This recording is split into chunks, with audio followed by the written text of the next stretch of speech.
Assalamu alaikum hormatly izleyiciler. Men jurnalist Allam Murat Rahimov. Bugün 2024 ýylyň 20-nji iýuny Ada Türkmen kanalymyzyň nowatda gepleşigi. Gepleşik söhbetdeşlik görnüşinde geçirilýär. Söhbetdeşlige de Türkiýede iş alyp barýan biziň raýat aktivistimiz Dursultan Tagan gatnaşýar. Dursultan, hoş geldiň gepleşige. Hoş gördük. Salam aleyküm Alamrada. Salam aleyküm vatandaşlar. Bugünkü gepleşiň adyny bilýärmi Dursultan? Näme diýip bellediniz? Dinleyijiler bilen gepleşiň adyny Dursultan.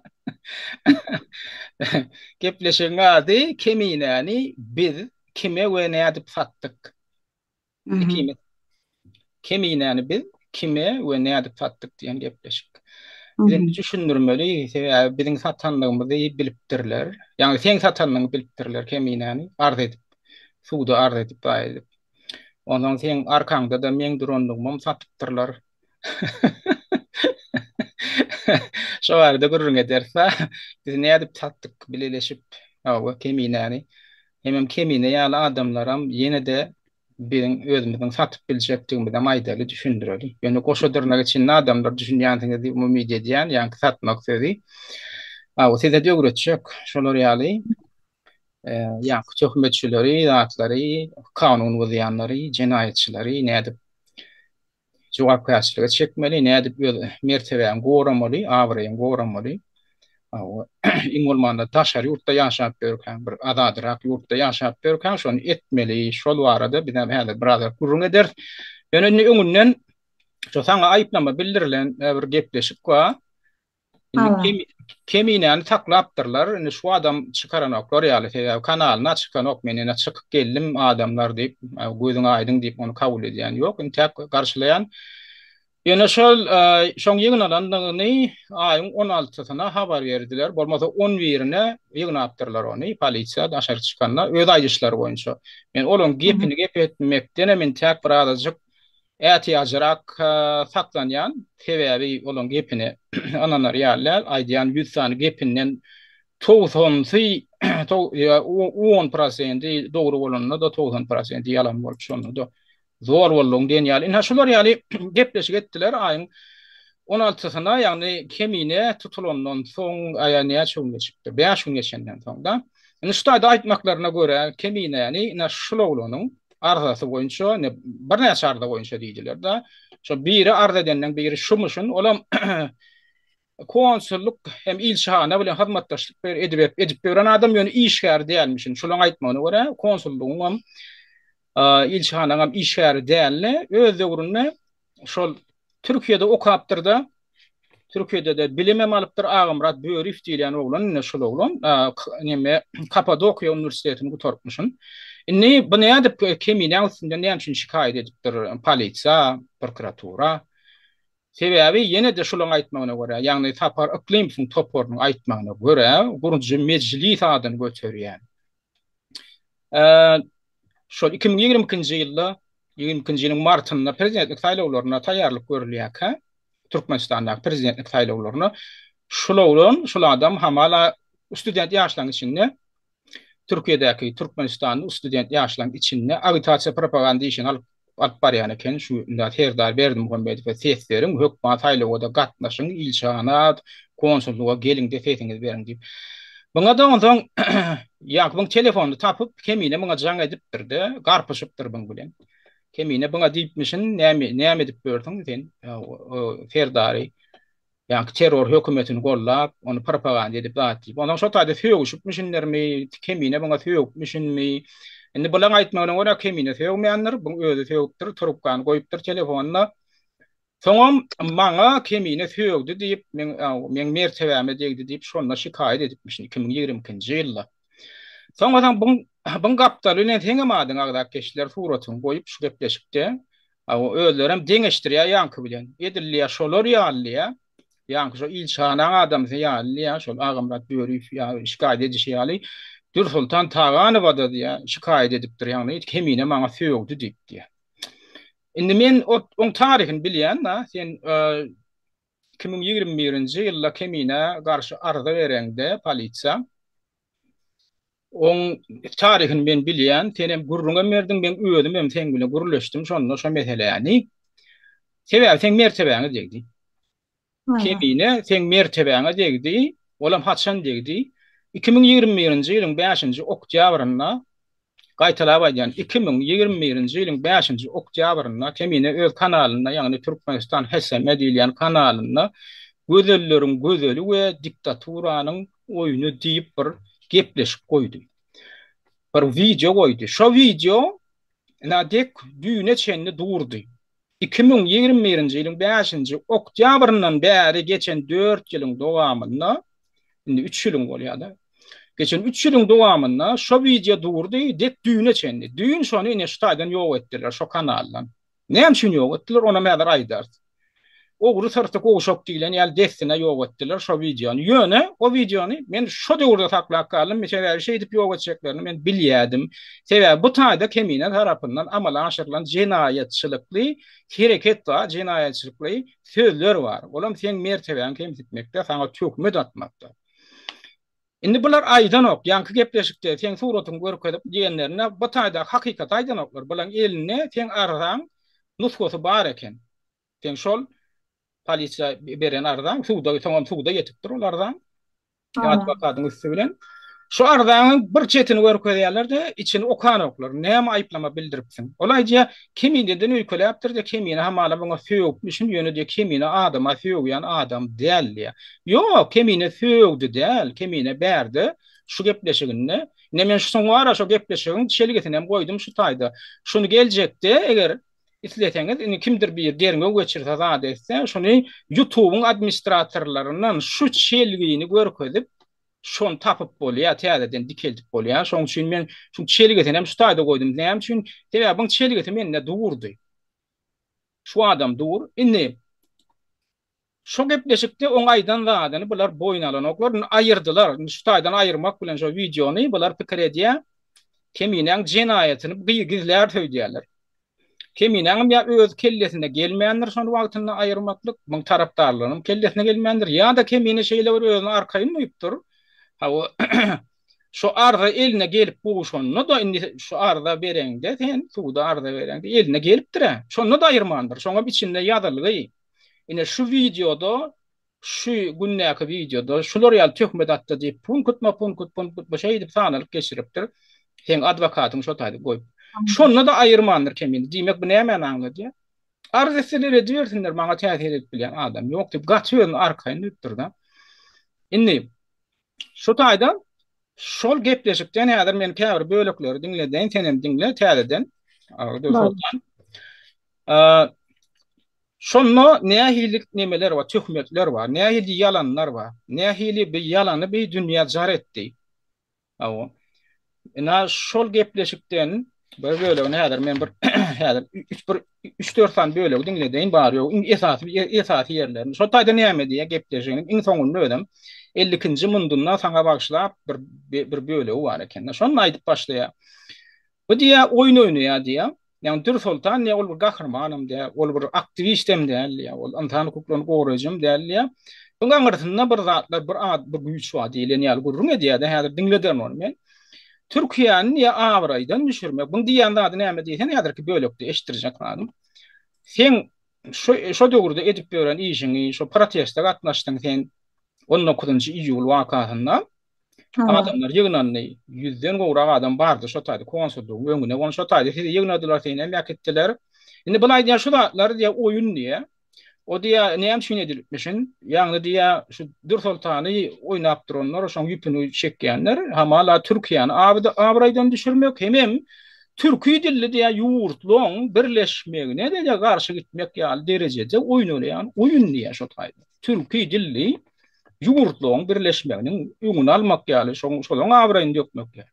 Hamala Türkiýe hiç ýeri basyş görkezýän Türkmenistanyň aktivistlere, awa Türkiýeden hiç ýyly Türkiýeden adalatsyzlyk görmeýändirler. Biziň adamlanmaz aktivistlerimiz. Ýöne indi şonu niýe Türkiýany awraýdan düşürmeli türkü dilli ýurtlaryň birleşiginem gözden düşürmeli şon ýaly derejede oýun oýnanly diýip näşe diýe şonu diňle. bilýärsiň onu ine tutjakmış, basacakmış, ýene bir zat boljakmış. Ay Türkiýe, o gata erbet, o Türkiýe bizim halkymyza nämeden o bu diýip we türki döwletlerin birleşigine garşy gitjek derejede siýasat ýöretmeli bular. Halkyň beýnini kirletmeli. Nowry dälmi? Onda bu işe o näde bolup barmaly? O birinciden bunu gahrman ýasamaly bolýar.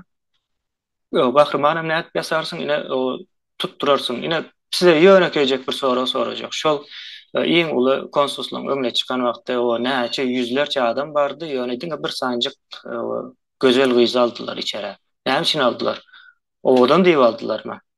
Kredit görüp ýa-da polise o hakaret diýil ýa-da polise sövmek, üstüne topulmak we ruhsatsyz miting etdiği üçin alındymy? Ina görüşüň ýaly dursaltan şu taýda şo kemine şoň diýä ýygnalma şok akdilmegi diýä polisiýa akdilenme diýä polisiýa hüjüm edipdir diýä-de. Polisiýa hüjüm edipdir, biram ruhsatsız proses geçiripdir. Şoň ýaly aýplama bar diýä. Hiç il syýasy aýplama ýok bu taýda diýä. Ol syýasy aýplama diýil, ol kanun bolupdyr diýilen ýaly gurrun diýä-de. Indi şo taýda bir syýasy sebäp bar, şeýle siz syýasy miting geçirdiňiz, syýasy proses üçin bardyňyz. Siz hem şo taýda bir näçe adam şolar polisiýa tutup ýakitdiler. Öňe köp adam ýakitmesine. Ýöne insanyny bir 5 tane adamı uzakrak sakladylar. Olağım içinde en sonunda seni has uzak sakladylar. Indi şol ekdilen adamlar barada aýtsaň, şolaň sanaw meňem ekranda häzir görkezýän, sen iyi berdiň, öňürä. Sizi ekdilenlerine sen hakykatdan polisiýa hüjüm etdiňmi, garşylyk görkezdiňmi, näme etdiň, şonu ýaly aýplamada boldumy? Häzir biraz wagtdan soň görkezýäňiz dokumentlar muny tasdiklap biler. Alamrada hiçem özüm alıp barmadım. Tersine şu yerde elimizden gelen çenle hemmemizi koyuversin deyip polisiya işgärleri bilen, beýlekler bilen hem has mülakatlı näme etmeye, öpşizlik tapmak için elimizden geleni ettik. Men içeri girenden soň alamada habarym yok menin. Hakykatdan şunun ýaly gurrun çykarypdyrlar. Näme üçin çykardylar, kim çykardy? Habarym yok. Ýöne hakykatdan şunun ýaly gurrun bardy. Şurada bir dokument görkezýär, şu polisiýa, şu yerli polisiýa idarasynyň dokumenti, doldurulan protokol. Şu taýda iň soňunda saklanan adamlar hökmünde beýlekler goýberildi taýda. Onlar şu adam saklandy taýda. 80 goly adam saklandy, başda saklananlar. Şu 19-njy ýylda 2020-nji ýyl. Şu taýda iň soňunda uzak saklananlar hökmünde hem şolaň protokola atlar giýirildenler. Neşde görkezlipdir dokument nomerler, kimlik nomerleri bilen Merjen Agaýewa, ondan Hanım Rasulova, ondan Muradov Parahat, Hamraul Goçieva, hem bu taýda biram Dursultan Taganyba. Şurada 5 tane adamyň ady geçýär. Näme üçin alyp öyle sizi şu 5 adamy uzak sakladylar, beýlekler goýberip? Indi şu günü menem düşünmedim. Polisiýa ýanky ýerden çykdy. Biz hem daşarda oturduk yaklaşık 80 adam, 80'e golay adam. Daşarda, näme polisiýa merkezinin daşarysında durduk. Hemmemizin yankı pasportlarımızı, kimliklerimizi barlap, kim geldi, şu zatlara seredip oturuyorlar. Demesini toplap aldılar. 6 adamın adını polisiýa merkezinden çıkıp sanadı. Polisiýa işgäri. Şu yerde yankı dokumentte görkezen adamlarınızın adı ve yenem goşmaça Bayram Allalyýewiň adı bardy. Pikirlenip görsek Alamrada şu wagtlar Bayram Allalyýew halkyň sesi, häzirki HSM, yankı Saparykly ýa-da Almurat Söýünowlaryň gruppasyndandy ve iň aktiv aktivistdi Bayram Allalyýew şu döwürler. Menem DVT'nin içinde ettim, habarınız var. Gül ve Doğan'ı Türkmenistan'ın Halk Hareketi deyip muhallimin kuran bir hareketi bardı. Şoların içindeki aktivistlardı. Hanım Türkmeniye Abidniyayimse grupasının en aktiv aktivistlerinden biri. Yankı Merjen bilen beyleki Muradov diyen olan konsolistvanın önünde tutulupdyrlar. Biram öňünde, ellerinde plakatan bar eken şuna meňzeş bir zatlar. Şu 6 adamın Bayram näme üçin ýok olaň içinde ýanky protokolla? Seredin Bayram Ağa'nın adını okadılar. Yöne Bayram Ağa birazcık geç geldi. Ben onun gelenini gördüm gözüm bilen. Yöne eğen biz Palitsa merkezinin içinde vakti dışarıdan gördüm. Düşününüz mü? Ha. Geç geldi. Palitsa çıkıp atlarımızı okan vakti Bayram Ağa yoktu bizim Indi aramızda. şu okolany atlar, onna bilen eline ýem ispitek bar eken şeýlemi, tutmaly, Evet, esas saklanmaly adamdan şeýlemi? evet, Ol evet. ispitek nerden gelýär olara? Şimdi fikirlenip görün nereden gelip biler. Yo ilçanadan ya konsullukdan bolmaly şeýlemi? Bolmandan äme. Şu Indi yerden seret. Indi şu taýda ýene bir zat bar da şu waka bilen paralel bar da soň inniki ýyl 20-nji ýyl ýok. 22-nji ýylda ol awgustda geçirilen neme bolla? birinci 1 awgustda. Farhat zatlar Orlanda. Awa 22-nji ýylyň 1 awgustunda şonu ýaly metrik geçirilende de konsulluk gününe olar şonu da polisiýa müdürlüğüne ispirhek gelýär da adamdan 19 tane adamın ady gelýär. Olam konsullukdan gelýär da. Indi 20-nji Allah. ýylda da 5 adamın 6 adamın ady gelipdir. Olam konsullukdan gelen bolýar da. Bular hem öňünden şol saklanmaly esas adamdan adyny beripdirler. Diýmek şol adamlar esasy şol gurnoýjylar diýip hataplan ýa-ni şol konsulluk onna tidi gurnoýjylar diýip hataplandyrylar da. Şeýle bolýarmy? Şonun ýaly düşünivermeli. Indi häzir ýene bir bölegini eşitdireýin. Neme näme diýär? Sen şu tutuldyň bolýan. Indi şu 6 tane adamyň içinde indi bayrama içine alınmandyr ya bayram giýçär ya bayramy olar saklamandyrlar da şeýdi tutup bilmeýändirler da. Ýöne ýem şoluň içinde salypdyrlar ady. Bayram şu taýda ýogum bolsa edilip konsuldyň öňüne baryp ýetişmedigen bolsa, eýem öňünden şoň adynyň barlygyny hemen görkezýär. Diýmek sana öňünden düzülip şolary berilipdir da polisiýa. Indi şol 6 tane adamyň içinden seni hat köp sakladylar da. Yani şu eýlek 5 tane indi saklana tutulandan içinden seni en köp saklanan 3 ay ýaly oturdun. Yani 19-njy iýulda akitdiler. 12-nji oktýabr için. 3 ay boldy. Eýleklerim goýberdiler. Bir ertesi gün mi bir gün geçenden soň ýanky beýlek 5 adamdan 4'üsini goýberdiler. Indi seni näme üçin ala böyle 3 aylap sakladylar?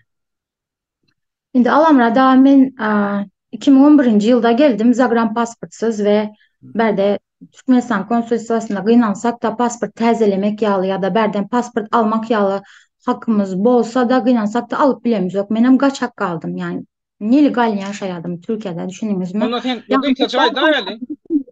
Beş adamın içinde yankı Bayram Ağa gelmedi. Bayram Ağa gelmeliği sebepli Bayram Ağa'nı yankı düşündürüş alıp işlem yapamadılar. Yani edip bilmediler onun hakkında bir zat. Etmediler daha doğrusu. Şoň üçin yankı beş adamın içinde nelegalini yaşayan dinyemen bartın. Düşündünüz mü? Onda sen onda goýbermediklerini sebebi sen kimligiň gutarupdyr. Viza möhleti gutarupdyr da beýlekleň vizasy bar eken. Şoň üçin olar goýberdiler ýöne şu açılan iş var. Netide karşı administrativ kanun bozma bolar. Şu açılan işin tek açılıp durul. Yönetidi koy vermekleri bilen yani beylekler koy vermeklik ne hemen anladı. Ya intek olara karşı açılan iş yapıldı diyelim anladı. No. Olar ağır cinayet etmediği adamlar bunlar ne emedi ya? Adın familyasını ya protokol diyorlar. Siz siz şehir terk etmeliler. Şu iş boyunca şu iş doğru yapılyansa siz İstanbul şehrini terk etmeliler. Şu adresi görkezlen adresinizde bolmaly. İslenle kakside can edilende çağırılanla siz gelmeli. Bu yörüyorlar valtlayın şert dilen. Tek iş açık yani administratif düzgün olmak boyunca. İnni şolun beşesinin içinden ala böyle Dür Sultan'ın şon çabaklap saklanmağı ne mi? Dür Sultan'ı olur kanuna tutsalar deportasiya edip bilýärdiler. Sebäbi Dür Sultan'ın onu vizasy gutoron, möhleti gutoron, şoň üçin deport etjek boldular Dür Sultan. O taýda sebäp ol haýdadyr oýun bilen baglanyşyp gelýär. Indi men şo taýny aýtjak bolýan. Kemine häzirki bölen, häzir men bir bölen geçdirjekmi ki bölen. Kemine näme diýär? Merdan Muhammedow. Yani çıkışında. Bu diye oyun niye ne için niye aile böyle diye şu taýda diye diňe bir ýyl sakladylar diye şon şewakda. Bu Dür Sultany takladylar näme diye oňdan üçin takladylarmy? Ya da diye başga cinayet eden üçin takladylarmy diye şon şewakda. Ya oyun mu diye şonu bir hili oyun ýaly edip görkezjek bolýar da aile böyle sen taklapdyrlar. Ene şo böyle näme mäder diňledeýin? Biz gittik. O advokat dostum bile men gittim. O näme Silivri'ye gittim. İza uğratma merkezi değil ya da. Soň o taya bardyk. Soň o benim adwokatym içeri girdi. Beni sokmasa advokat olmasaň içeri almayan ekenler ýoksa menem girjekdim. O ýöne girmedigimem gowy bolupdyr. Onu ine aýdyp berjek. Ine advokat içeri girýär, soň Dur Sultan bilen görüşýär. 15 minut wagt berýärler. O advokatyň elinden Dur Sultanyň dosýasyny berýärler. Soň dosýanyň içine seredýär. Dosýanyň içinde o polis hakaret we ruhsatsyz miting diýip ýazýar. Soň Dur Sultan o näme demetdim diýip o sorapdyr. O meniki syýasy diýämiş. Soň dosýa seredýän diýe o syýasy hiç bir ýeri ýok diýe. Bu zat o günde bolup gören zat diýe de.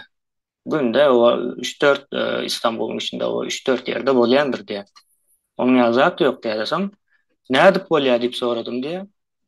O soň bilemok diýe. Soň men adwokatym aýtdy diýmek diýdi bu gyzy bir öwredipdirler.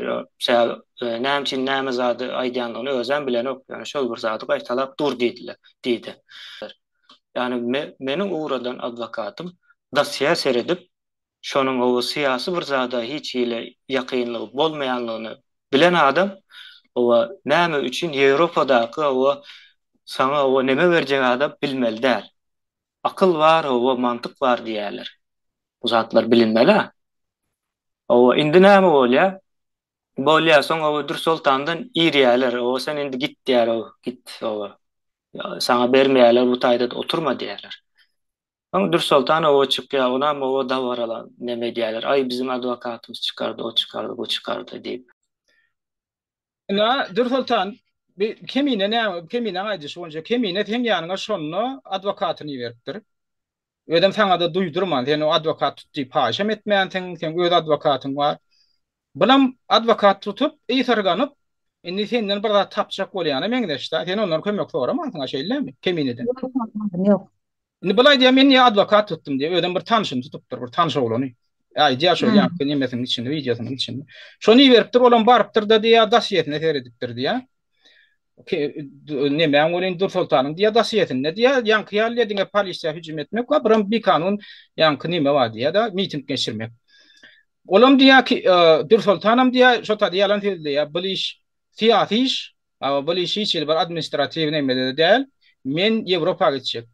Diýip diýär, hamala sen şo wakany Ýewropaga gitmek üçin ulanjak bolupsyň da.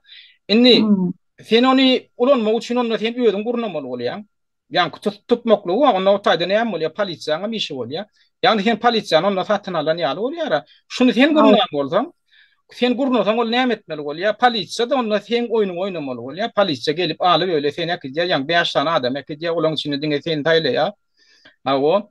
Demek şu tayda polisiyanın başlıklarım, şu yankı yerli etrafın, şu etraf polisiyanın başlığım onunla sen tarafından satın alınan oluyor. Oyun olsa da men diyecek oluyor. Oyun olsa Avrupa gitmek için. Yok o taýda sen hakykatdanam sana howpawanny. Olam näme syýasy bolýar? Men öz pikirim aýdaýyn, sen bilsin belki ýetirersiň. Syýasy bolýanyň sebäbi sen ýa-da syýasy aktivizm işi bilen meşgullanyp ýörsiň. Şo protesti gurmanlygyň birsen, gurnoýjylygyň birsen. Türkmenistanyň konsullugy tarapyndan ady sana wasalynan sen adyň bar. Olaram näme diýär? Seni başarsalar deport ettirip aňyrda jeza berjekler. Bizim görüp oturýarsa deport edilen adamdan ana köpesine näme boldy? Ana ýitirim bolan emelik ýitirmedildi. Ana maksat Baýym Radyf ýitirmedildi. Ana ýanky Farhat ýitirmedildi. Näme biz göremdi şol adam boljagyny bilýär öňünden seňem gitsen. Şoň üçin syýasy bolýar. Sebäbi seni ýam syýasy aktivizm işi bilen meşgullanyp ýörsiň. Onuň syýasy iş diýende sen ýalňyş aýdan.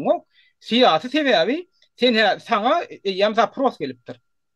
Sen barada sen uğratmaklar barada sen tutsak edilmekler barada ýam konsulluk tarapyndan sana gydyklanma bar. Ýam syýasylygyny görkezýär şol. Eger syýasy bolmasa olar aýdar, Türkiýe kanuny ruhsat berýän bolsa proses geçirsin. Türkiýe kanuny bozýan bolsa yerli polisiýa we şäherden görmese biziň işimiz dälmi? Türkiýe territoriýasynda. Sen kanun bolsa Türkiýe kanuny bozýan, konsullugyň näme işi bar oň bilen? Konsullugyň öýdi işi bar. Sizin konsullugyň daşynda. Ana şoň üçin men diýjek bolýan adam syýasylygy şol. Yani konsullukdan ýam zakat gelen. Şol adamlar tutsak etmeli. Seňem wizaň we möhletiniň gotaranlygyny konsulluk bilýär. Olaň eline sen barada hem maglumatlar bar, sen kimligiň haçan gotarýar. Seňe ýam olar heşelde kakwotiýden tutulaňda. Yani bunu deportasiya ederler diýip. Şoň üçin ýa-ni men keminen şo jik-jikiň bildirýän töhmetini ýalan aýtjak bolýan, sen tiýatry diýip diýe oýun oýnaýar diýe, toslaýar diýe erteki. Meňem diýe adwokatym tere diýe, ony tiýat diýip zat ýok diýe. Elbetde o da tiýat diýip ýazylmaz protokolda. Ýöne şol insidentin öýde şol wakaň öýde ýam tiýatrlaşdyrylan konsulluk tarapyndan tiýatrlaşdyrylan. Şoň üçin tiýatr bolýar. Şoň üçin sen hatda Ýewropa gitjek diýende de sen ýalňyş aýdan o sebäbi sen janyňy eýýäm Türkiýede hopawan ýa. Sebäbi sen eýýäm kimligini guturwan seni Türkiýede islenlik wagt alyp deport edibilýärler. Şoň üçin eger men sen ýerinde bolanym bolsam, men adijakladym. Menem gidip bilsem Ýewropaýa bir ýere gitjek diýjek. Sebäbi Türkiýe men üçin indi hoply ýurt. Türkiýe men üçin hoply. Men wizam guturdum ýoklady. Indi getirjek sen delilleň wadyr şo bilen baglanşyp. Sen goşşak Nerede bellep geçen yerlerimizde menem goşmaça bir zat aýdaýyn. Şo bolan protesta çağrışları esası gruppaların, yani DBT, beyleki gruppalar, işte halkın sesi ýaly gruppaların liderler çağrış etdi. Biz gatnaşdyk mı? O gatnaşdyk. Elimizde protest bardy, ýene plakat bardy, ýene bardy. Yani deport edilmelitin diýen ýeriňizde dogry aýtdyňyz.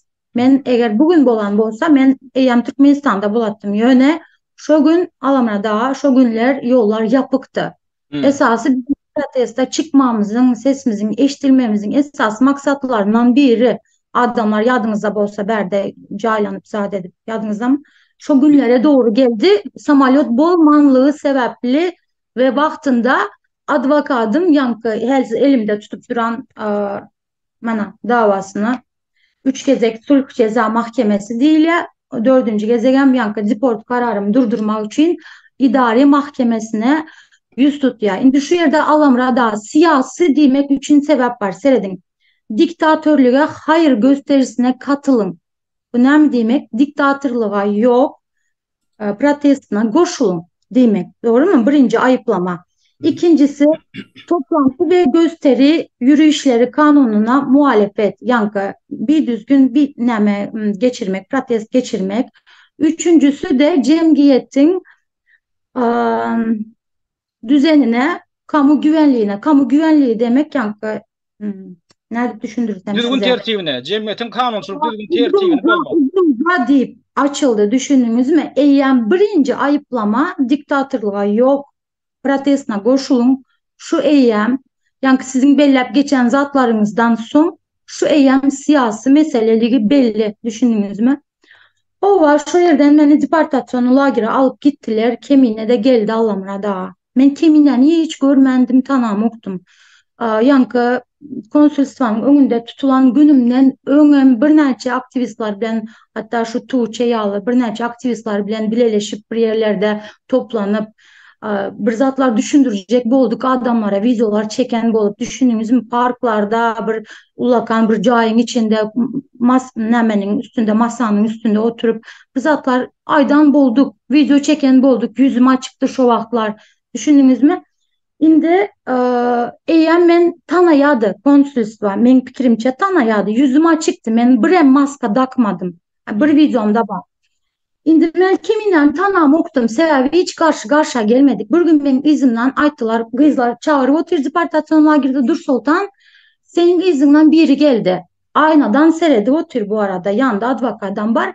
Sonra men tanamadım, elim bedip görkesem şunun ýaly hova S harpını çizdi. Men düşünmedim. Son men aşağıdan çağırdılar, deportasyon lagere bardım. Yankı nämen Merdan goýberdi men dedi. Men Merdan tanamam, men Tontiş tanaýan. Tontişden başka Merdan yok tanışım.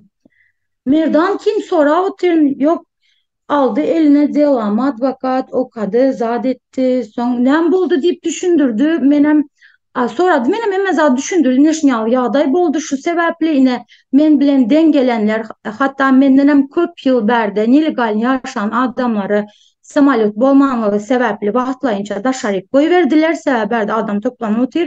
Ýöne meni goýberen oklar. Hani menin işim belli, düşündüňiz mi Alamrada? Son olan bolýa diýdi, çıktı. Soňam advokat kömek gerek mi diýdi. Menem kabul etmedim. Ne için diyende hazır men işime bir advokat seyredip oturan vakti başka bir advokat koşulsa garın gattım bol ya düşününüz. Bir advokat alıp barmalı işi onun yalı yerlerde. Menem kabul etmedim sağ olsun ayttım yukarı çıktım. Ana gelenden son Alamrada YouTube'a çıkıp aydıp veren zatları özünüzün müəlliminiz. Düşününüz.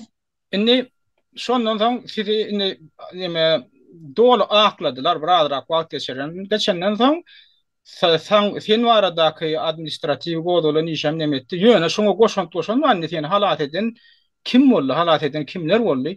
Şoda bir giden andan hukuklaryny goraýjy gurumlar ara goşulyp on bir tane gurumu seni gollap sen adatlyga çıkarmaňy talep edip şular ýaly gol toplaşyp geçirdiler. Stop Persecution of Türkmen Civil Activists diýär. Yani Türkmenistan'da grajdan aktivistlerini eýderlemaklygy berheden diýip çağırış edip teňe dil tutulmagyň ýa-ni 23-nji iýulda şular ýaly reaksiýada soň öl boluşdy netije berdi. Bolmasa sen deportasiýa ederdiler diýip pikir edýän. Indi bular gördi, gaty ulugy ogyň turmagy mümkin. Men pikirimçe bular şol ýaly reaksiýaň bardygyny görüp ondan seni boşatmaly etdiler da. Ondan Alamrada benim de goşaýyn diňe o däl. Bir näçe näme sebäp bar. Birincisi yollar yapık, ikincisi men deportasiýon lagera düşer düşmez advokat tutulup dava açıldı. Bu näme manyny berýär? Senin sen hakkında karar berýänçe Türkiye hükümeti sen deport etmeye bu. İkincisi yankı adam hukuklaryny gorayan guramalardan hatlar gelip başladı. Ondan soň näme onuň ady? Deport edilmeli diyen karara yankı eýem göç idaresi alya deportasyon lagera giren günüňiz şo kararı alya. Şo karara idari administrativ suda men advokadım näme açıp dava açıp yine şonu gazandı. Deport kararımın iptaline kesin karar verildi Alamrada. Kesin demek konkret karar verildi. Deport edilmeli değil sebep yine şu yerde adamlara okap verecek hemmesinin aklında bulunsun.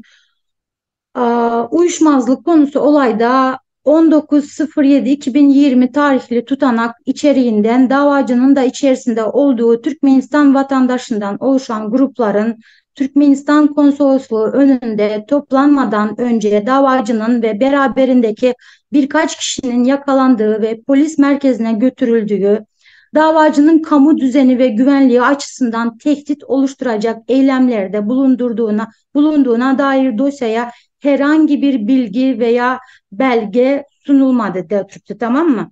Ve aynı zamanda ben işte siyasi aktivist olduğum için Türkmenistan'a giden yağdayım da Neştada dokumenti görkezýän, neştada kararda da ýalyk açıklama, şol infogunu iptalına diýär da ştada näme diýilýär şu? Sen iyi veren dokumentin bir yerine. Ana şu deport kararını durdurmak da yukarısı ana şu näme kesin karar diye gördünüz mü? Deport kararının iptaline kesin olarak karar verilmiştir diye. Yani deport edilmeli değil. Giden yağdayında Türkmenistan'da ne hak yere türme girer, ne hak yere öldürürler, ölüm cezası, şunu zatlar bulup bilir diyen neticeye gelip suud karar veriyor. Deport edilmeli değil bu gizleyip. Şolbırsanın içinde men şu nämenin deportasyon lagerda 3 ay vakt geçirdim. Şolbırsanın özünde men bir aydan bir yarım aydan soň näme yüz tuttum. Bozkunluğa yüz tuttum. Men gaty gorkdum. Ana samolyot gelýär, ana ertir gelýär. Jaň eden wagtymam sürekli meni gorkuzup, yaman kıyın dağınırdı Alamrada. Düşünýäňizmi Türkmenistan ýagdaýy belli. Giden ýagdaýymda başyma nämeler gelip biljeği belli. Bozkunluğa yüz tuttum men. Arza yazdım. Düşündüňizmi? Eýem şo 21-nji ýylda şeýlemi? Şo çykan wadyňa. 20'de men deportasyon lagerde baktım. 20-nji ýylda çykan wadyňa. Çıkmadan içeride baktım. Deportasyon lagerde yüz tuttum men bozkunluğa. Ona sana haçan verdiler şo bozkunlugy? Bozkunluk statusyny? Men sentýabryň näçesine 12'sine mi çıktım? Oktýabryň 12'sine. Oktýabryň 12'sine çıktım. Bir hepdeden soň eýem elime kimligimi aldım men. Hmm. Kimliğimi alan vaxtım yankı prosedura devam edýärdi. 2021 yılın iyun ayında da şartlı mülteci diýilýärdi. Wagtlaýyn näme diýmek, bozkun diýmek. Şo status berdiler ýa maňa 1 ýylyň içinde başsy. Neştayda şu Human Rights Watch guramasy ýene Human Rights Watch guramasy halkara insan hukuklaryny goraýjy guramasy öz saýtynda ýürüýte Dürsultanyň ýagdaýyna işine bagyşlap makala çap etdiler. Ene ştayda da ýazylgy Dürsultan çykdy diýä, 10-njy oktýabrda çykdy diýip ýazýarlar. Hemem şoň Dürsultan abanýan hop bardy aýdýarlar. Şu Türkmenistana gidäýse nähil boljagyny, nähil hopun bardygyny aýdýarlar. Hemem şol 11 tane insan haklaryny goraýjy guramalyň ýüzlenme ýazanlyklaryna, ýüzlenenliklerine aýdýarlar. Şulatlar barada insan haklaryny goraýjy Human Rights Watch guramasy tasdiklap otýar. Şu hopun bardygyny. Ondan şu tiýatry mesele bolanok minni. Dürsultan toslap tapýanlarym şu guramalar ýöne ýerden bir ýaly karar çykaranoklar ýa şu ýaly makala çap edenoklar aňsadan. Öwrenýärler Türkmenistanyň ýagdaýyny bilýärler. Dürsultanyň alyp baran işini hem gördüler, öwrendiler. Soňam şu Dürsultana hakykatdan hukuma ýanyny aýtdylar. Şu ýaly olam bar, on ýaly hukum. Sebäp ýem konsulluk tarapyndan gydyklanma bar. Şoň Türk deportasiýa edilmegine. Beýdimek näme hökümetde gydyklanma bar. Barsa ýem şäher görjekler. Ondan inni 3-nji bölügine geçeli ýene ýanky kemine jekçikin Merdan Muhammedowyň saňa bildiren aýplamasy sen ne nägelik töreden aýplama hemem sen suwda arda bilen ýüz tutmaňa sebäp bolan. Aýplama töhmet, saňa töhmet etýär. Ene şonam diňläli, atýan töhmetini. Soň ýyzynda Dürsultan o başga bir sebäp bilen tutulýar. 4 sany madda var dasyesinde. 4 madda var içinde de dasyesinde. O 2 maddasyny aýdaýyn, o beýleki ikisini men aýtmak islämem o gat agyr gelýär maňa onu aýtmak. O birincisinde narkotik saklamak barada. Seredim narkotik saklamak barada. O narkotik çekmek ya da o satmak değil. Öýünde narkotik saklamak barada. İkincisi hem o maşençisi yani dolandırıcılık ya şoma benzeşneme barada. Beýleki 2 maddany men aýtmak islämem ýa gata utandyrjy. Şu ikisem yeterli. Soň şu sebäpli bunyň suwdy bolmaly. Suwda bellenlen wagty var, soň şoňa çagyrýarlar. Dürsultanam barmaýa, gaçyp ýör şu wagtda çelin. Ine her gezek ekrana çykyp aýdýar, meni polis çagyrdy, basyş etdi, ýok, deport etjekmiş, ýene bir zat diýär. Aslında o zat däl. Onuň şu ýanky narkotik ýa ýene bir zat meselesinden sebäpli o näme çagyrýarlar? Suwda, suwdyň güni var, barmaly. Suwda barmaýa, suwdan gaçak düşýär. Yani suwda barmasaň onuň nemesi has uludur. Soň näme diýerler ýene täzeden o çağırmalda her gezekçe olam öz günäsi. Bu zatlar o suratnam ýa Gıdasyanyň suratnam ine biziň elimize nädip geçdi. Ine näme diýerler ona? Nuru diýerler, Nur Muhammed diýerler. O bara näme dip beren Dubaydan gelip o dernek açyp beren. Ne şonuň näme kömegi bilen biziň elimize geçdi. Şu arkaly geçdi. Soň seretdik. Madda ýazýar. Soň maddalaryny internetde ýerip ýazsaň çykýar hemmesi. Kodeksde ýani gepin gysgasy. Ine şon ýaly ýani näme üçin bular öz eden, özleriniň düşen günäsi sebäpli başga bir syýasat ýöredýärler. Ýok, Dürsultan tutulanmış, o näme üçin tutulanlygyny aýdym ine çykyp Gurban ulynyň bir sanak gyz bilen näme işi var ýani bir owadan gyz bilen näme işi var.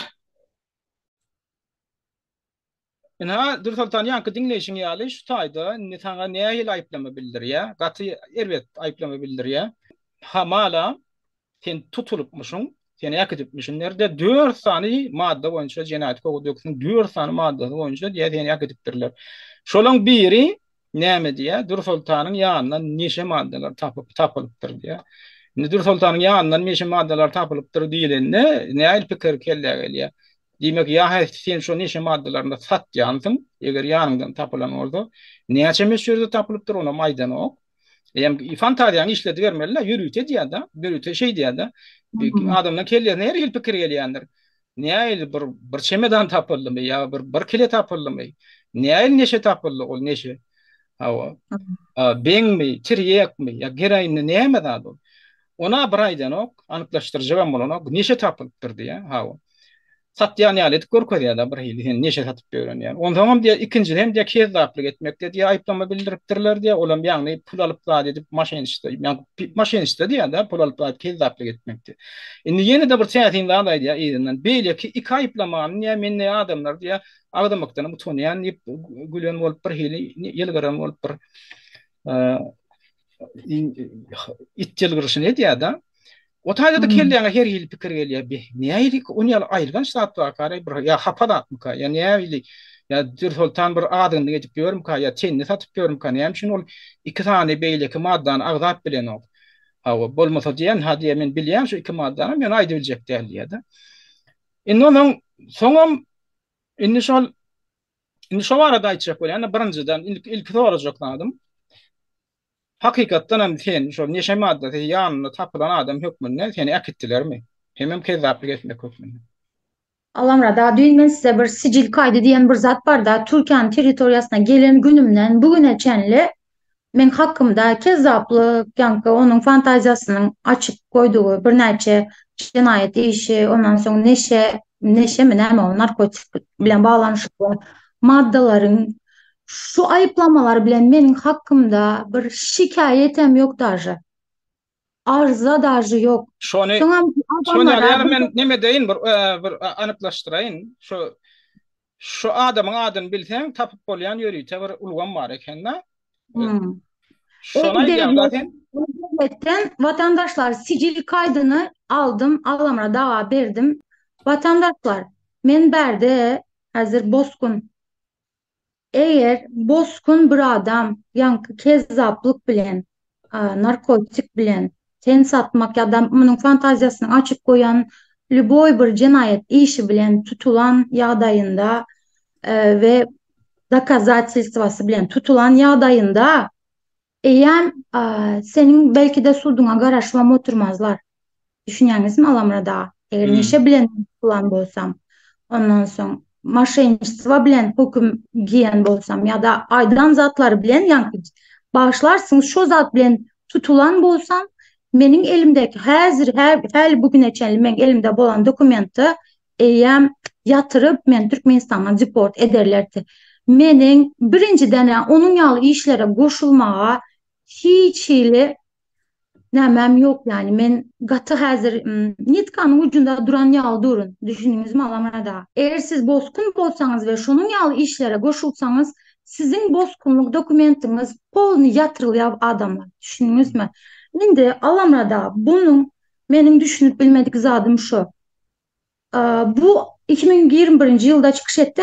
Şondan soň meniň hakkymda TikTok platformalarynda we beýleki YouTube kanallarda mundan uğralma ya da munyň aýdan geplerinden soň men hakkymda yamanam kän şunun ýaly videolar çekildi.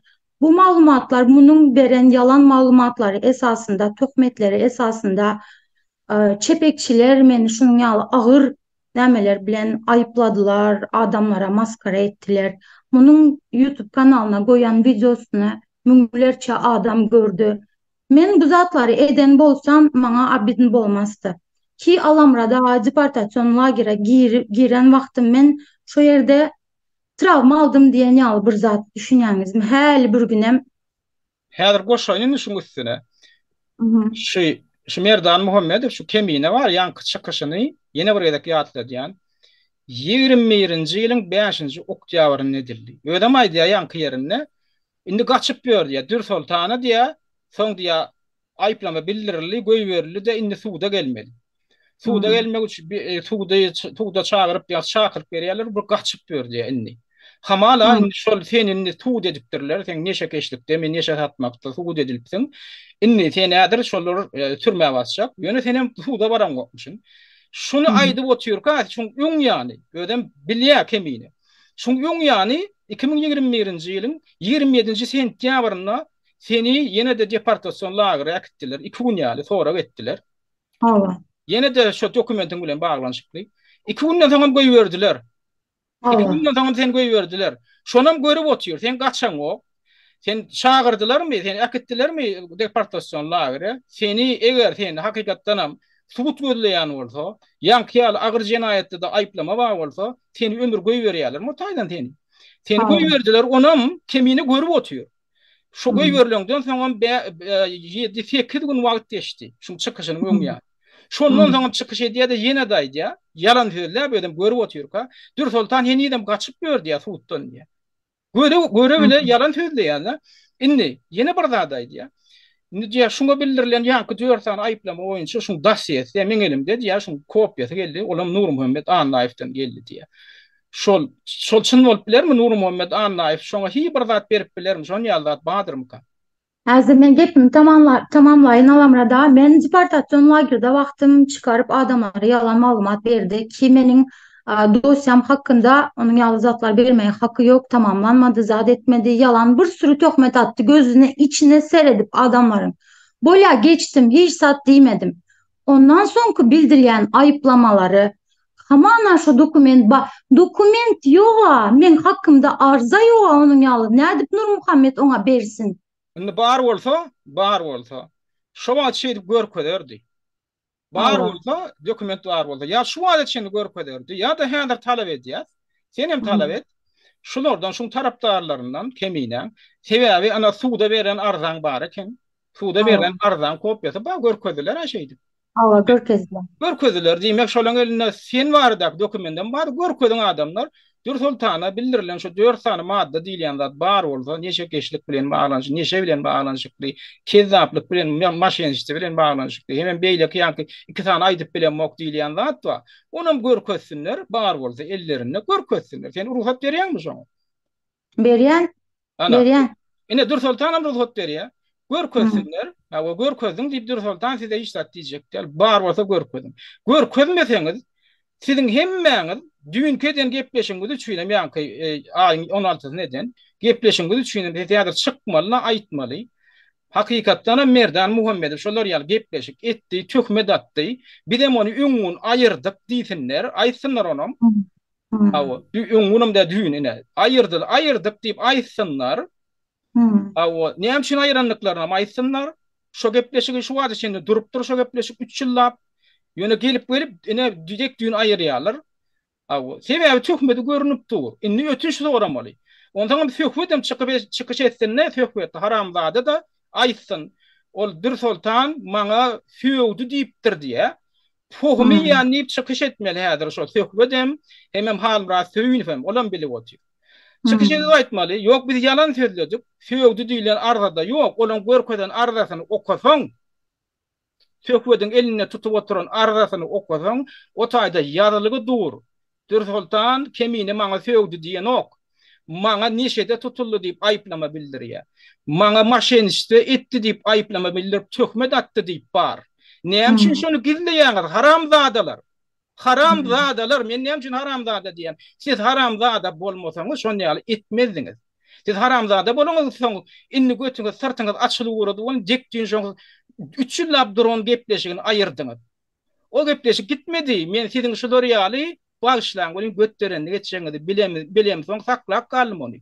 Hatda men kompýuterime bir zat bolanmady, şol dur internet ulgamyndan hiç esen gitmeýä ödem bilýän adamlar we ätýaşdan onu men berklap goýdum. Sebäbi bulan şular ýaly karam oýun etjekdigini bilýärdim da. Menem şu ýerde bir zat goşup geçjek alamrada. Meniň halkyň sesi bilen, kemine bilen ýa-da başkasy bilen hiç problemam ýokdur. Men öz efirlerimde ne bular tankitlayan, ne bulan edyen, hareketine karşılık görkezyen, ne düşmanlık edyen. Men bulan näme üçin munun ýaly işler alıp barandygyna düşünemok, näme üçin töhmet atandygyna wopşim düşünemok. Ýöne men alamrada ýadadım, aldı başyny gitdi men hakkımda şunun ýaly yalan maglumatlar. Näme üçin? Ine şularyň şunun ýaly yalan maglumatlary efire çıkıp müňlerçe adamyň öňünde töhmet atandygy üçin. Dogry dälmi? Indi men kanunyň öňünde Indi ýanky waka bolandan soň seret töhmetiň ýygy gutaranok. Bular näme etdi?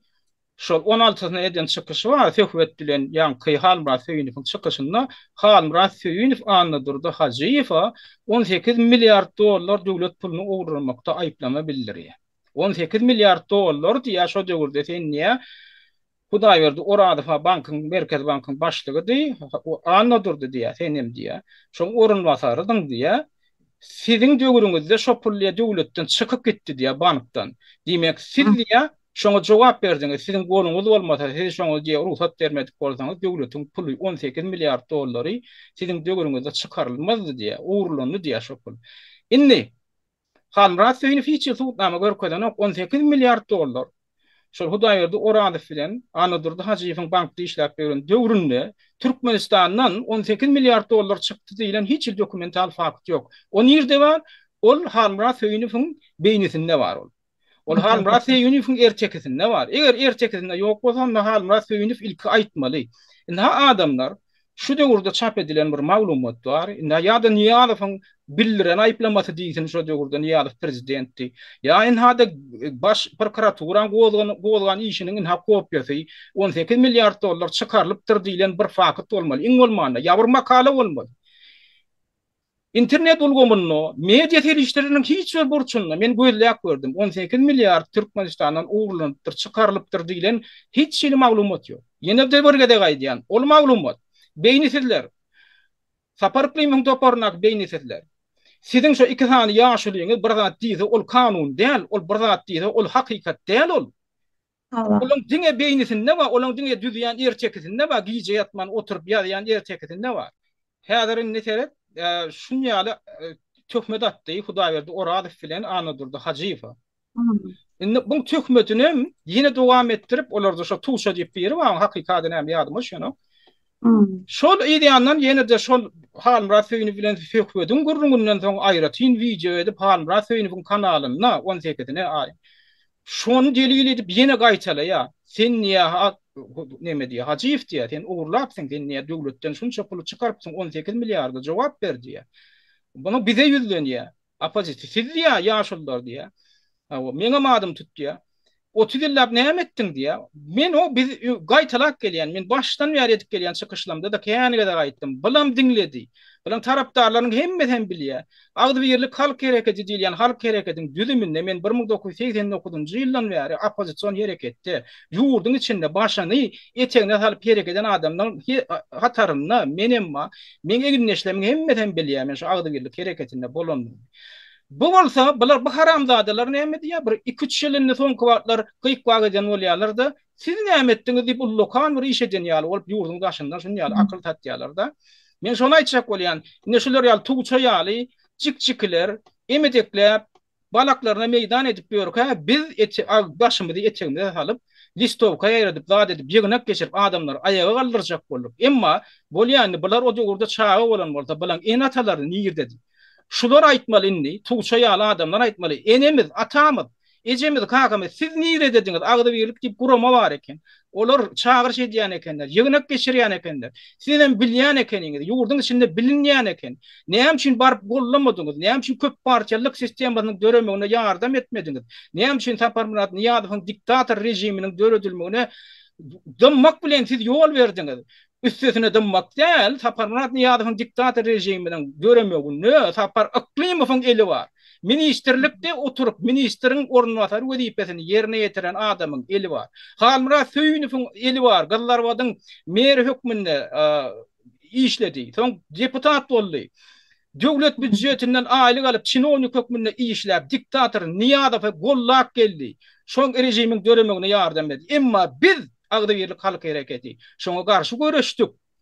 Inha siziň minni lider hökmünde çokunup oturanyňyz öz döwründe hökümetde işläp soň beýlelerine sartlaryna taýak sokulup uran soň gaçyp çykyp esasen aýratynam Saparyklymy ýaly owurlar gaçyp çykyp özüniň pul owurlandygyny öz dili bilen aýtdy. Bizli mennidi Owurçylyk ministrliginiň üstünlüğünde Nebit alýan hökmünde Nebit gaz ministrliginiň Nebit alýan Nebit hökmünde bir şoňa pul geçirýän ýaly edip şunça million dollary men daşaryk çykaryp berdim diýip öz dili bilen aýtdy gepleşigini. Menem öz gepleşigimde onu aýratynlygy tak geçdim. Enha diýip Saparyklymy şol nemesi barada men gepleşigim bar. Gerek bolsa onu men şu gepleşim aşagyny goýaryn şol nemeni. Çelgilerini.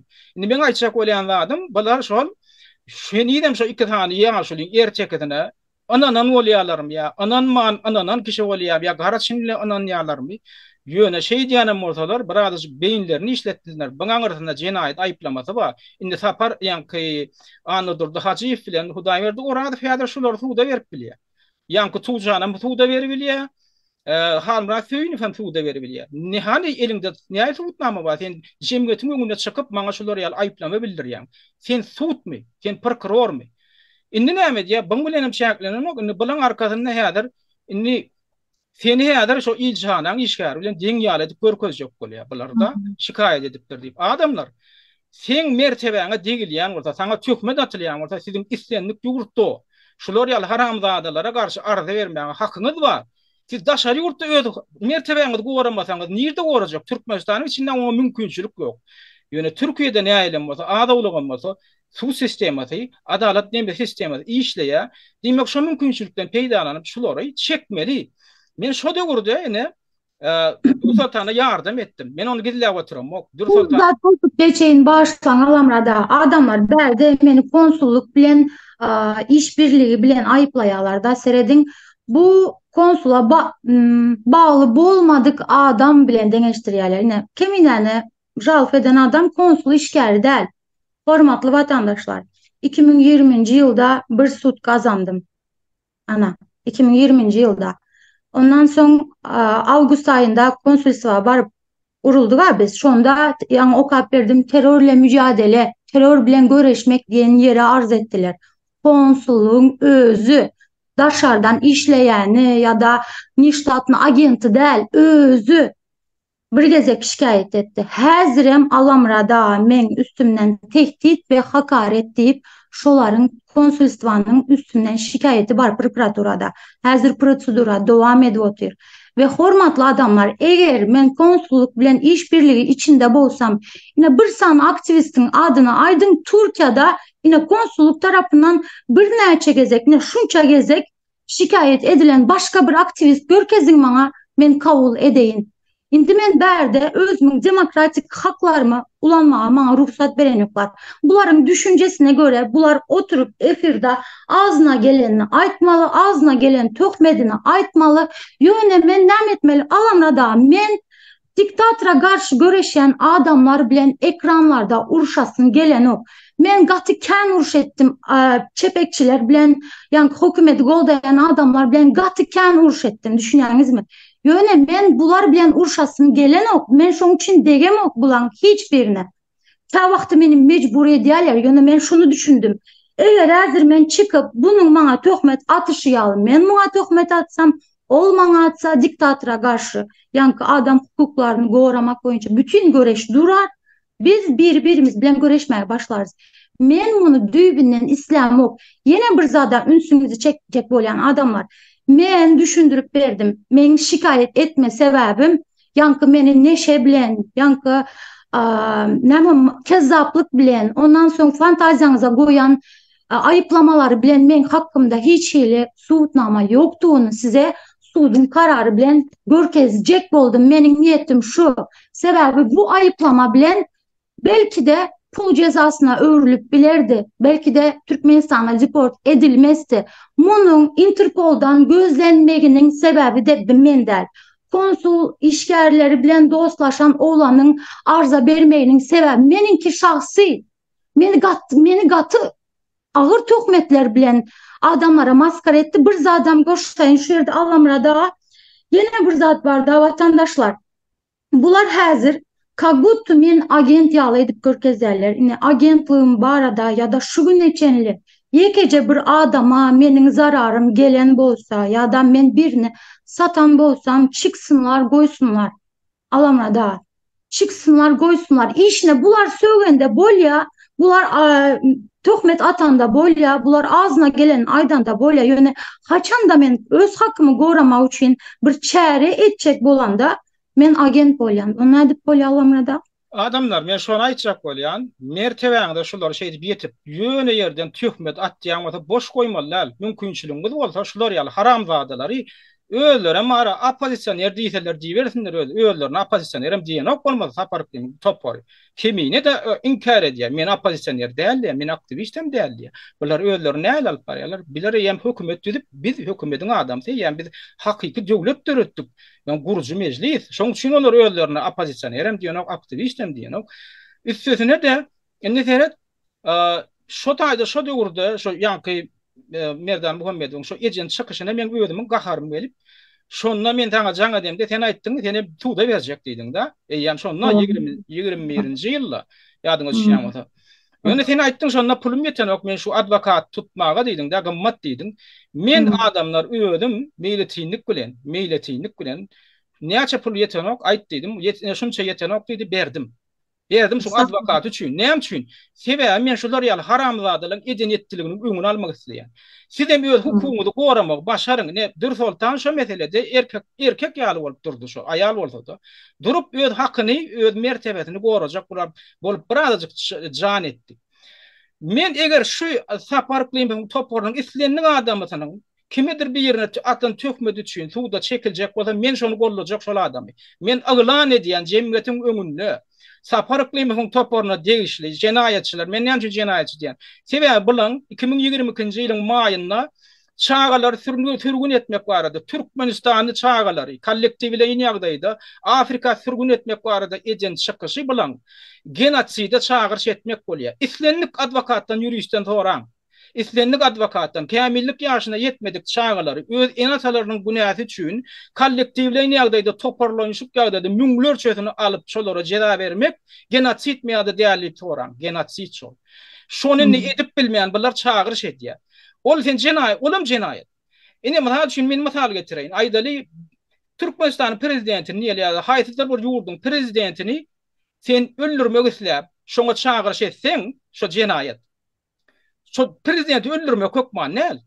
Her şaka etdiğin Türkmenistan'ın prezidentini ýa-da aýdaly Amerikan prezidentini öldürmeli adamlar, şoňa jeda bermeli adamlar diýsen, seni ýem jenayet edýän. Seni jenayet jogap berdiň şekip bolýar. Edir şolar ýaly genotsid diýilen bir jenayet we gatagır jenayet. Ýagny adamlara kollektiwleýin jeda bermeklik adamdan giden bir jemgyýetiň toporuny şol genotsidiň bir görnüşi. Senem şonu edip bilmeseňem ýöne şonu etmeklige çağırş edýän bolsaň, sen ýem jenayet jogap berşiňe çekilmeli adam, sen jenayet edýän. Sen jenayete çağırş edýän. Näme nädir diňledeýin şolaň men birinciden men gepleşik etdim arada şu arada ýürüýte. Şu gepleşimiň çelgisini goýarym şu wideoň aşagyna ýene bir gedek diňleýän şonu adamlar. Diňleýän şol jenayete eden çağırşy barada. İkinciden emetil häzir men şol gepleşikden şolaňdan gepleşinden bir bölegi diňledeýin. Şu taýda ýanky şu hökümet diýip özüni iň aktiw alyp barýan bir haramzada ama şol näme diýär? Dili bilen aýdýar. Çağalara diýär biradar rahmet edeliň. Bular diýär enatalaryndan gizlik çağalar saklap galalyň diýär, enatasyny sürgün edeliň diýär. Indi seredin, sürgün etmeli adamlar kimler? Türkmenistanyň içinde ýaşap beren agla we ilat. Olar kimler? Bular kimlere jeda berjek bolýar? Häzirki hökümetiň diýär, görkezmesini ýerine ýetirýän hemme adamlary biz sürgün etjek diýär. Türkmenistanyň içinde hökümetiň görkezmesini ýerine ýetirmeýän adam barmy? Belki taparsyňyz bir iki ýeke, bir 5-10 sany, belki 1000 taparsyňyz. Ýöne agla we 99% hökümetiň görkezmesini ýerine ýetirmäge mejbur. Indi bulan diýen netsen şolaň hemmesini sürgün etmeli. Onsoň diýär çağalaryndan sürgün etmeli ýa. Köpüsi şo karary kabul etdiler 2022-nji ýylyň may aýynyň ahyrynda hem iýun aýynyň başynda bir giden gepleşik geçirip şo karara 24 adam ses berdi şolaň agdaty. Indi iň rehimdary kim hökümet aýdýar. Edilliye urtut diye inatalar bilen bile sürgün etmeliň käbir gizjek çağalar diye alyp galalyň, olar ulol dolyň diye biraz ulolaryny garaşalyň diye 13-14 ýaşaýança ya belki 18 ýaşaýança diye. Ondan soň o maly taklap temredip soýursyňa. Ondan soň diye şu çağalar diye ondan ýanky diye Afrika ura dolyň diye taklap. Indi şonam diňleň, ýerden ýene näme diye oňa dönüp hatta diýär şu diktator rejime garşy diýär görüşip çykyş edýänlerim biz sürgün etmeli, şolary da jeda bermeli. Ýagny bizi Dur Sultany beýlek aktivistler hemmesini bular jeda bermeli. Näme üçin bizim günämiz näme? Biz diktator rejime garşy görüşýäs. Şonu akylyňa da getirýäňizmi? Ine şoňa da ananýan dälseňiz häzir şonam diňleýän adamdy. şu çağları belli bir yaşa gelýänçe, mesela 13, 14 ya bolmasa 18 yaşa gelýänçe şonu yetiştirip ondan soň yurt daşyna sürgün edilmeli ile pikirimi aýtjak bolan berdi. Bunu hökman ýagdaýda şey etmeli bolar. Bulan çağları ya tohum tiýiji täze Türkmenistanda ýaşama. Ondan soň ýene bir zat hükümeti yamanlap, hükümet yani goşadırnak içindeki terörist hükümeti yamanlap, şular yalçık halkın önüne çıkıp gören adamlar vardır. Bulan kim? Şu terörist hükümetin adamlarına den derecede cezası çekilecektir. Hükman ýagdaýda. Ha adamlar eşitişine ýaly. Şunu adamlaryň akylyň derejesine baka beriň birinjiden. Bulary ya mediga barlatmaly, doktora hukman ilki barlatmaly bulary. Barlamaly hakykatan psikolog bolsun. Sebäbi bular öýlerine diktator rejime garşy görüşýän adamlar hökmünde görkeden bolýarlar. İkinciden näme diýerler? Ýok diýär, şu diktator rejime görüşýän adamlarym jezalandyrmaly diýär. Şu terror hökümetiniň adamlary bilen bilelikde diýär. Şunu diýmek üçin sen akylyň psihikaň nähil görnüşde zaýalanan bolmaly adamlar öýdüňiz pikir edin. Ondan bizjik çağalary ulolýança saklap diýär, olaram diýär onu daşaryda sürgün etmeli diýär. O bizjik çağalan günäsy näme? Birinjiden awlan enatalaryna günah ýok. Häzirki ýagdaýda şu diktator rejimiň häzirki ýagdaýynda enatalara mezur ýadyr. Bolýa şolar günäli hökümetiň diýenine diýen üçin. Bolýa enatalaryň teoriýa taýdan günäli. Fakt taýdan ýok. Ýöne onuň çağalynyň günäsi näme? Kämillik ýaşyna ýetmedik gyjyjyk çağalan günäsi näme? Enatalara bolla gitdi, ana olar uğratjak diýär Afrika. Soň bularam diýär çağalaryny saklap ýetişdireliň diýär. Ondan olaram cezalandyrylýar. Näme üçin? Şol enatalardan dogulany üçin günälimişim. O dünýäň haýsy kanunyna we adamlar iňir diktator ganojak ýurtlaňam kanunyna ýok şun ýalda. Şuňa çağırış etmekligiň özem jenaýat adamlar. Inni şu toporyň içinde jenaýatçy däl adam ýok şu görşüňi diýär. Näme üçin? Şulaň bary şonu golladylar. Şu zatlar teklip edilenine ýeki adam garşy bolmady. Olga Çaribasından başlap, Halmura Söýününden başlap, Safar Ikliminden başlap, Merdan Muhammedowinden başlap, ähli beýlekler bilen gutorýa hemmeti şunu golladylar. Men şoň şunu aýdýan, şulaň ýanky eden jenaýatçylyk çağırış üçin kimde kim şulary suguda berjek diýse, adwokat tapsa men şolara ýardam berjek. Inni men şu ýanky kemine garşy ýanky arda berilmegine, adwokat tutulmagyna Dursultana 21-nji ýylda ýardam berdim, mali ýardam. Ýekejek edek. Indi şonu ýalar diline çalap, adat ýanky Ahmet Rahmanow diýip bir çykdy. Bu diýe Dursultanyň arkasynda kim dur diýip çykyş edýär. Ina ondan men görkedeýin Ahmet Rahmanow Dursultanyň arkasynda kim dur diýip gepleşik edýär. Beýdimek näme? Dursultana proyektmişin. Birinin arkasında kim dur diýmek näme? Kim şunu oýnap şunu ýüpini çekip dur diýmek bolýar. Menem Dursultanyň arkasında durýan güýçmişim, ýani şunu ýüpini çekýänmişim. Näme üçinmişin? Bir ýerde Dursultan bana aýdypdyr. Şol Merdan Muhammedowy keminany suwda berjek bolamda adwokat tutmakda pulum ýetmedi bolýan, Allahamrat pul berdi.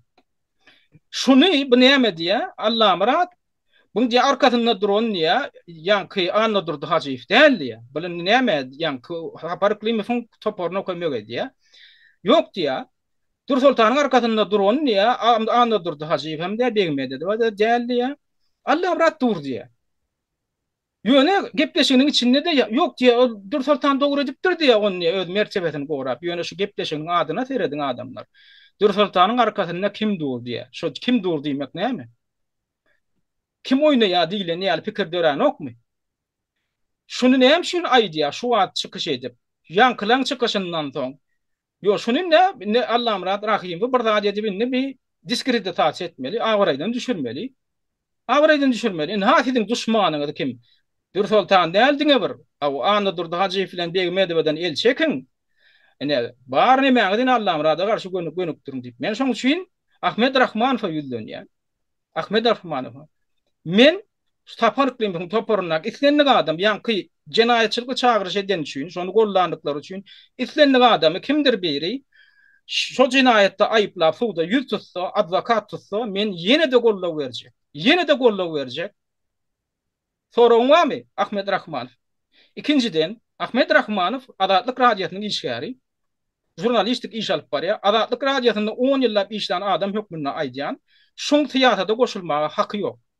Ahmet Rahmanowyň Türkmenistanyň opozisiýon hereketiniň içine girip, ýygnaklaryna gatnaşmaga da haky ýok. Radian kodeksi boýunça öz pikirini aýdyp, kimedir birine aýplama bildirmäge de haky ýok.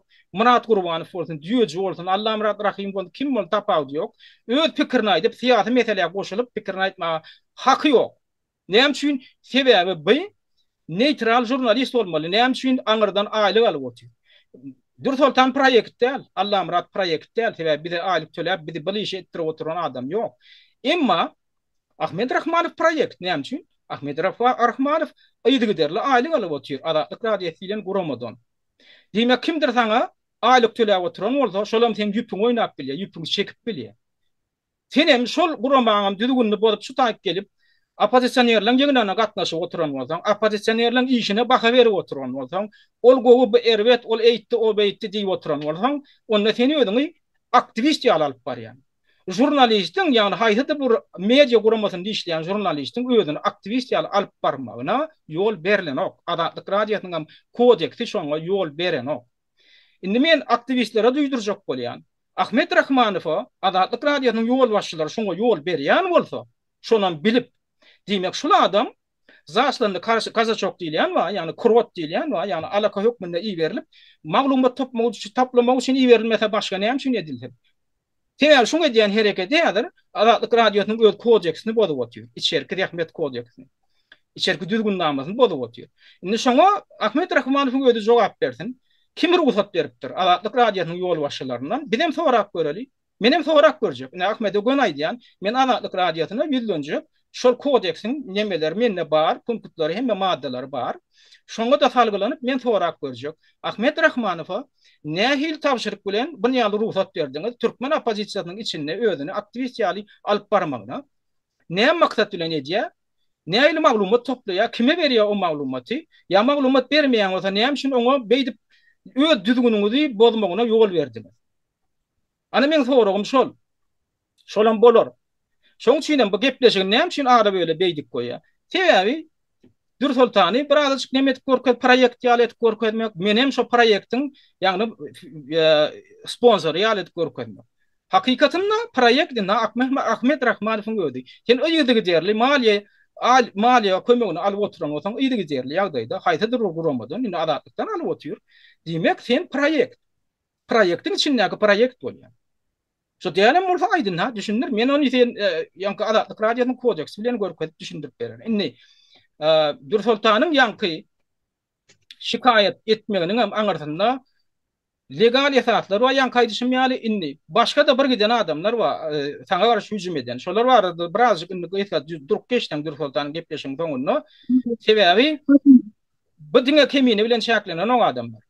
Bu töhmet atmak meselesi esasen Dursultany töhmet atyp bu işiniň öňüni aljak bolmak synansıgy bildiňe Ahmet Rahmanow ýaly ýa kemine ýaly adamlar däl, oňundan şäklenen o. Bu taýda başga da adamlar. Şolar barada birazjyk durup geçden. Hormatly vatandaşlar, men özüňiz bilýäňiz, bir näçe ay goýdum TikTokda efir etmeyi ve ondan öň sürekli hepde de bir näçe gün efir edýärdim. Häzir ýene başladym. Adamlar bilen gepleşikler geçilýän. Şonuň esasında mysal üçin mana Maksat ve Zakir adlı kişiler mysal üçin gittim şikayet ettim. Maksat Türkiýe ve Zakir Çarif'ti familyası. Ova ikisine gittim şikayet ettim, sebäbi bular efirde açık alamrada oturup efirde primo efirde adamlaram yüzlerce adam var. Men adresimi gözlediler. Meni tapan ýagdaýlarynda dırnaklarımı goparyp maňa nähil pytka edilmeligi barada gurrun etdiler. Menem bu efiri alıp ýanky prokuratura bildirdim. Näme üçin diýende bulara ynanyp meni ýigrenýän adamlaryň sany kän. Düşünýäňizmi, men berde İstanbul'da ýeke özüm ýaşaýan we hakykatdan maňa şonuň ýaly zarar berip bilerler. Ine şu dokument ve bu berde şonuň esasında ine şunun ýaly karar çykdy. Zakir Jumanyazow ve Maksat Mametkuliyev. Bulara karşı gorama kararı çıktı. Yani buları menden uzaklaştırma kararı çıktı. Biri häzir Türkmenistan'da, biri de deportasyon lagerda. Deportasyon lagerinde hazır Zakir Mamet Kuliyev Türkmenistan'a gitti.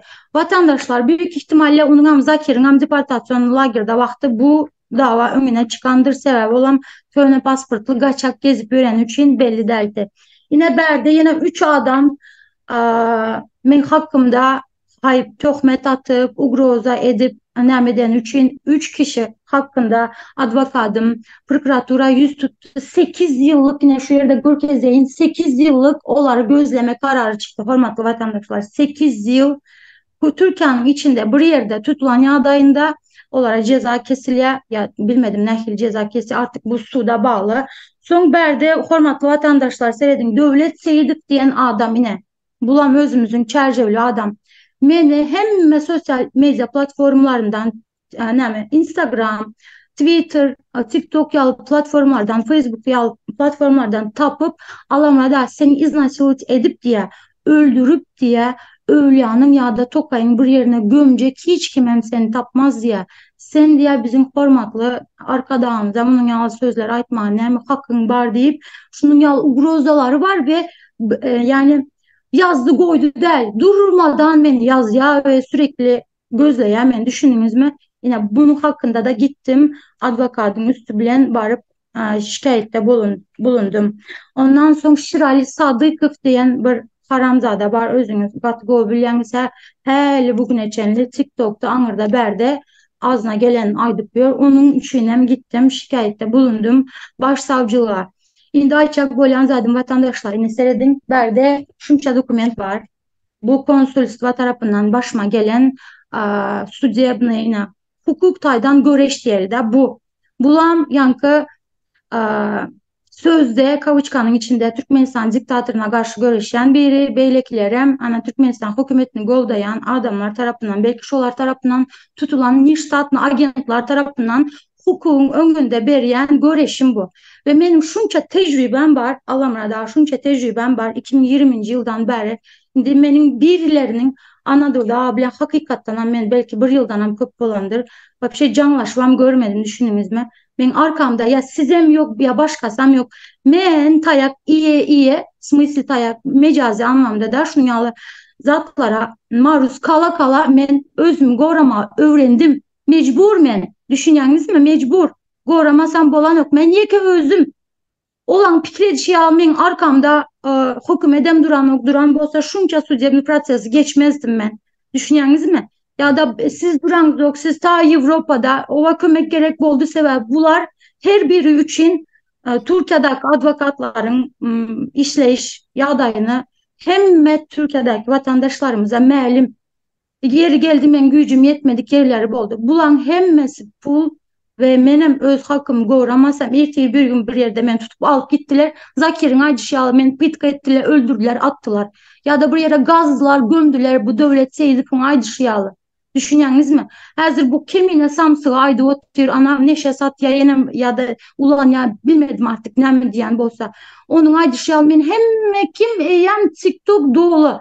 Bayram gutarsın. Bulan efirinin esasında halen bana celep, narkoman deyip yazyan ve Türkiye'nin içinde yaşayan aktivistler var. Hemmesini bari prokuratura bildirecek. Ne için biliyorsunuz mi? Allah'ım menden katı görmesinler. Avrupa'da durup şu adamlara kanunu öğretmen, hukuk prosedurasını öğretmen, ağzına gelenini aydı, provosirvit edip adamlara hayvat atma, töhmet atma, sövmeyi provosirvit etmek yerine kanun yolları öğretsinler. Düşünýäňiz mi? Olardan görsünler, onların günäsi. Men hiçbirine yamanlık etmedim Alamrada. Menin demokratik haklarım gorama, özüm gorama hakkım var. Menin aytjak zatlarım şu.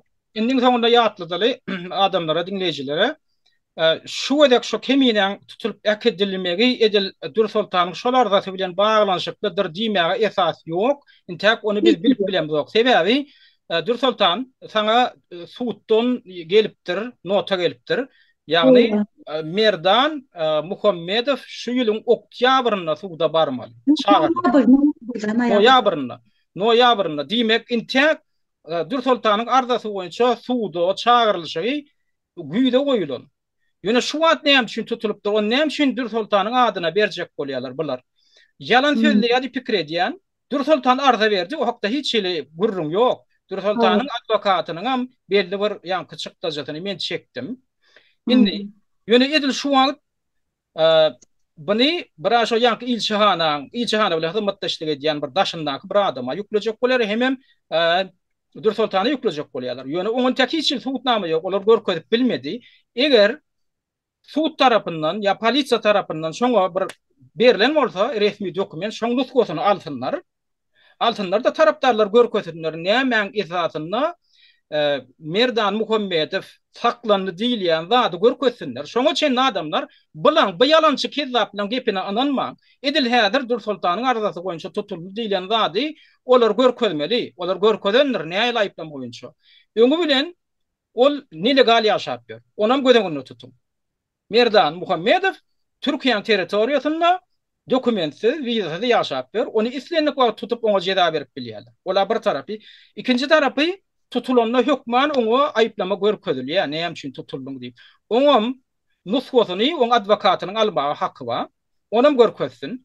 Ondan ol Gönefir gidip durka bilen toporun Gönefir gidip durka Saparyklyň kapitalyndan bulara meçewer ýalan maglumat berip otýar.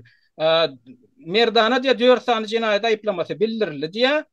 Efir gidip durka diýe giýjäň bir wagty. Ondan aýdýar, adamlar birinji aýyplama boýunça aklanny diýe, olam urra diýe. Adamlar diýe ikinji aýyplama boýunça da aklanny suwt edip dur, urra diýe. Adamlar üçüncü aýyplama boýunça da diýe aklanny urra, iň soňunda ondan ýankyny töhbet elan etdi da.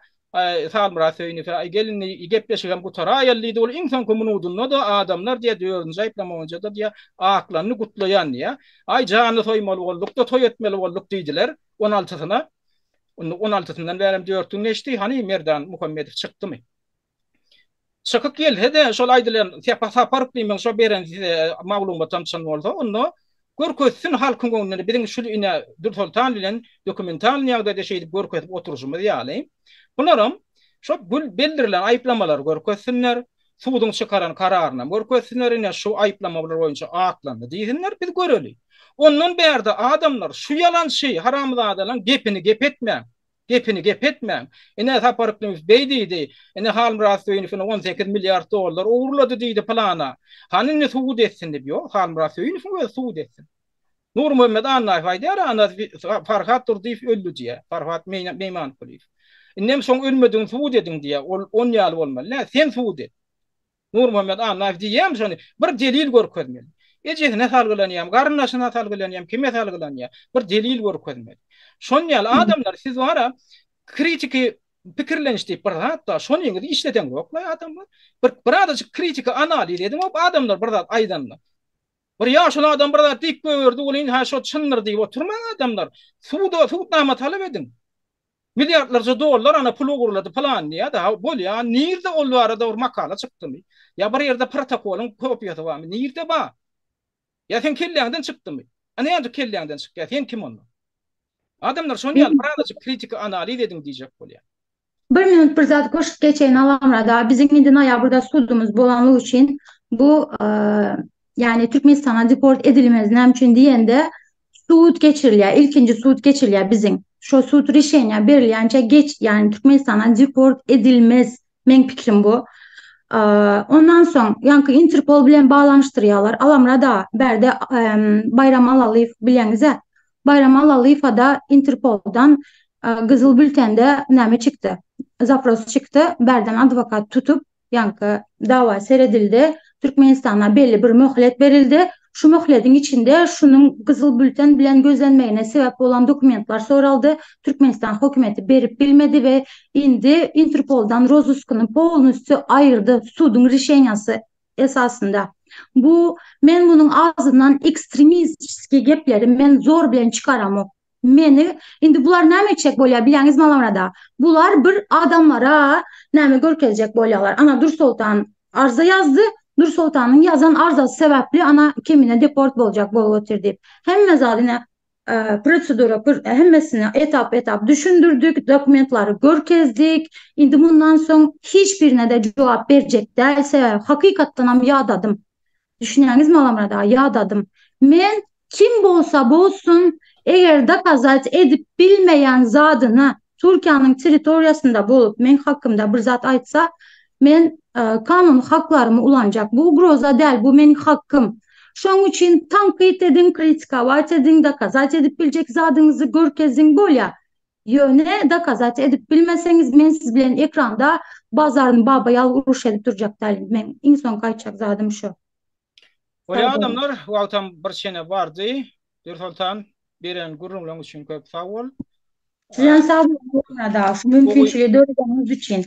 Biziň raýatlamada gowy nuska görkezýän öz mertebeňi, hakyny, hukugyny goramak meselesinde erkeklerimiziň köpüsi edibilen okşany. Edibilen ok. Ene sen etjek bolýan, sen edi uradyň bolýan, bir giden adamlar oda düşýär, näme üçin? Sebäbi şonu etdirmejek bolýarlar. Sen Türkmenistanyň rejiminiň adam täýär edip görkezjek bolýar. Näme üçin? Hakyny, hukugyny gorama diýär. Bulan etjek zady var, sapark diýip nemelen bir haramzadalyň toporunu etjek bolýan zady. Şonu edäýmäň diýär. Biz size töhmet atjak. İyi giderli. Biz sizin çağalaňyzyň jeda berilmeginde çağırış etjek. Biz sizin mertebeňizi degijek. Biz size neşe keş diýjek, neşe tatyan diýjek. Ýöne miltedäýmän bize garşy arz etmäň. Arz edäýseniz biz sizi hökümetiň adam täýär edip görkezersiýip, sizin beýniňizde şo gulçulyk goýjak bolýarlar. Şonuň şo neme propagandasyna agdyňyzy ankardyp, ýöne neme diýip ýudup oturmaň diýjek bolýan şo zat. Beýniňizde işlediň. Kim töhmet atya, kim töhmetçi, kim öz hukugyny gorajak bolýar. Bular çeppeçe gurup görkezjek bolýar. Bir de ha göreşip gören adam, ana Dürsoltan bir de töhmet atya diýip tersini görkezýär. Dürsoltan göreşip Dürsoltan öz mertebesini gorajak bolýar, hakyny, hukugyny gorajak bolýar. Bular hem töhmetçi. Şoň üçin bir adamy gödüňizi açmasaňyz ba, siz ak bilen garaň ýerini çalyşyr, bu pitede görkezip bilýärler şular ýaly haramdadyr. Şoň üçin biz bundan meýle şular ýaly analizimiz dowam ederiz. Biz bular ýaly adamlara erkinlik bermeriz. Eger bular ejenni etjek bolsalar, ýurduň daşyna erkinrek ýurtlarda biz bulan jalawyny çekmeli bolýar. Sizem gaýta bize ýardam berin, sizem düşünin, hemen şolaňam almatyny berin. Ol girip aşağına komentary tesbir ýadaňyzda ay berekelli da saparaga, ay berekelli da halmıraga da diýip gaýta bulan tökmetini, bulan jenaýetçiligiňe goşan götürýärdiňiz da köpüýüňiz. Beýni sizler. Şolam goşan şolaryň etmeşine, şolaryň hyýanatyna ýardam etmek aşol. Gorun adamlar bir diýjegimizi diýdik. Awwa. Galan adam öýdüňiz netije çykaryň.